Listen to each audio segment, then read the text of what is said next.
Welcome back to the Maths Lecture number 5, Chapter 3, Accounting for Labour.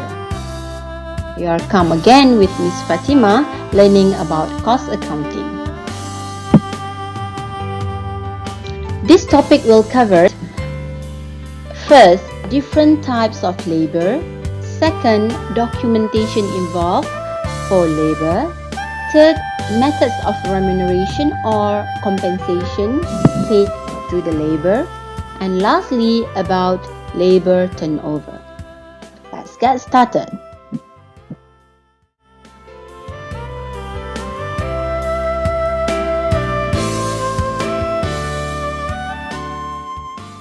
Subtopic 1. Different types of labour. This is the recap from the first topic. Labour can be divided into two types, which is direct labour and indirect labour. Direct labour basically is about worker who involved directly in making the product. As you can say, example for meal chef.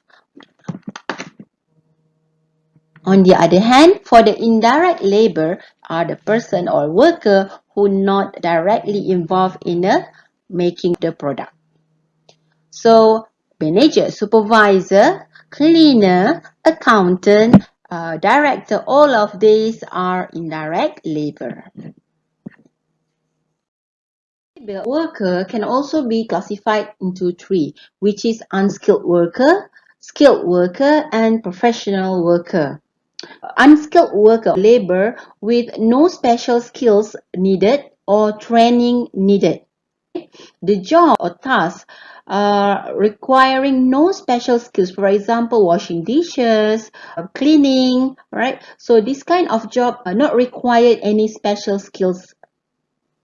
Whereas for the skilled worker equipped with the special skill, so the job usually needs a special type of skill, for example, mechanics.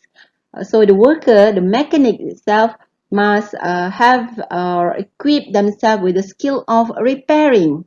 Okay, and then a plumber. Plumber also must equip themselves for repairing all the pipings.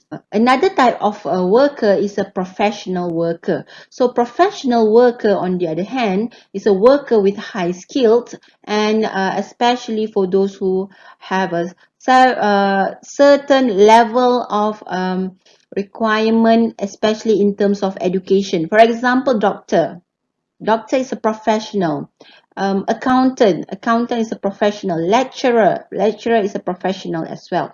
So this kind of employees or worker, okay, shall be treated differently, shall be compensated or paid differently as well.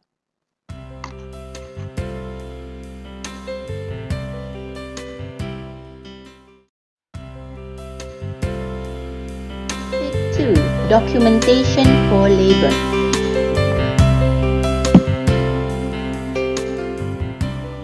So recording attendance in a factory for each worker is important because the labour in a factory usually been paid based on the time that they work, which is we call as labour hour, or we deduct the idle time, which is the time where the worker didn't do any production, and they may also be paid based on the output that they produce during the process of production. So some of the documents that in order to record labor time can be daily timesheet, weekly timesheet, or clock cut. As we mentioned earlier, the employer shall keep track of the attendance for each worker. So they will have a clock card. So they may use clock card which is placed at the entrance to the building. The worker may need to punch each time they in and out from the factory. Second type of record for the worker is output record. Output record. Output refers to the production units. So the question here is how many units the worker produced. So in documenting how many units the worker produced, they use daily and weekly timesheet, job cards, and operating cards. The other records is idle time. Idle time refers to the time where there is no productive results are obtained, means no production take place. Usually it is because of the machine breakdown or the lack of the raw materials in order to produce the component and so on. This is the example of attendance record and weekly timesheet. This is the example record for production or output record. So you can see there is a detail of the output. Okay, how is the taste, how is the grade, how much, what will be the temperature, and so on. This is the example of labor time and idle time records. So this is where the employees will write down the job number, the quantity done, type of work, and also time stopped, which indicates idle time. Subtopic 3, compensation scheme. This subtopic will talk about how the worker will be paid. Basically, worker will be paid based on the three terms. First terms is basic pay. Basic pay usually is the minimum payment paid to the worker. For example, if a country decide that our minimum pay or wages paid is 1,000, so we have to pay 1,000 minimum as a basic pay.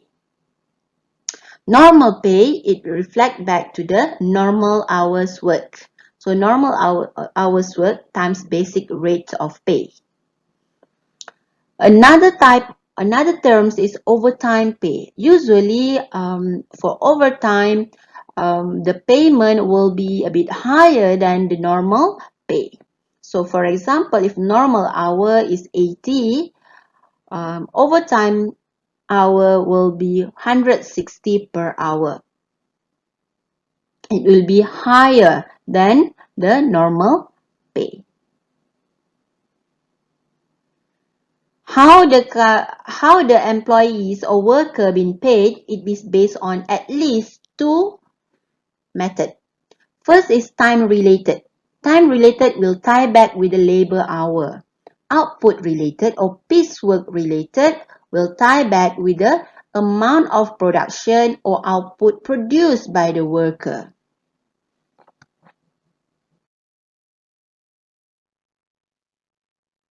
So for example, an employee is paid normal rate of 5 ringgit per hour and he works for 4 hours overtime for which he is paid at time and a half. So the amount paid for overtime would be 4 hours times 4 hours times 1.5 indicates the rate for the overtime times $5. So you'll get $30 overtime pay. If payment using piecework or output, for example, the employee is paid 20 cents for every unit produced with a guaranteed minimum wage of $7.50 per week. In week 1, they produce 5,000 units. So 5,000 units times 20 cents, they will get $1,000. So the employees will be paid $1,000. And the last one, bonus incentive scheme, is based on the performance or KPI where it reach or achieve certain targets.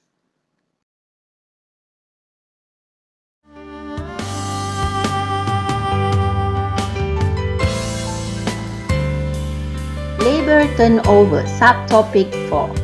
This topic roughly talk about how much the labor been terminated or resign and being hired and replaced during the certain period. So you can see here in labor turnover rate is a measurement of a number of employees who have left the factory and been replaced in a period of time. So normally it's within 1 year, okay, and we will calculate the average. At the left side here is a formula for calculating employee turnover rate. Employee who left divided by average number of employees times 100. So the cost of labor turnover can be very large, and management should attempt to keep labor turnover as low as possible.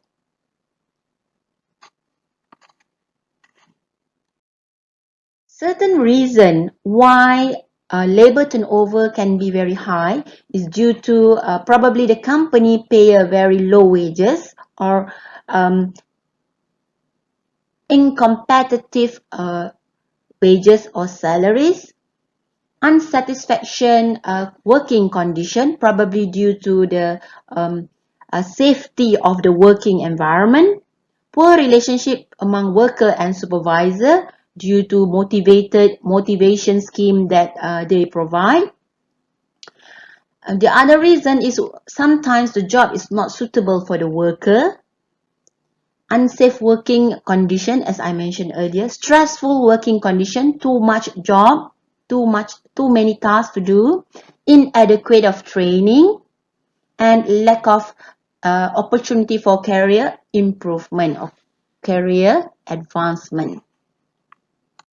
However, sometimes labor turnover will be very high due to other reasons which we cannot avoid. For example, due to economy, due to the disease that has happened, like for example, COVID-19. So definitely in the tourism industry or airline industry, lots of workers being terminated. So that will be the unavoidable causes or reasons. Some other reason is indisciplined worker. We have no choice but to sack the worker, or the worker who face retirement, death, accidents, long-term illness. Some worker is difficult to adjust their family life with the office, with the work life or career, and then sometimes a worker move from the locality of the company. So these are the possible reason why the worker labor turnover probably can be high. How to minimize labor turnover? Provide satisfactory wages, offer sufficient opportunity for the promotion, improve job in terms of job enrichment, enlargement and rotation policies, ensure satisfactory working condition, and encourage good relationship between all staff and their supervisors.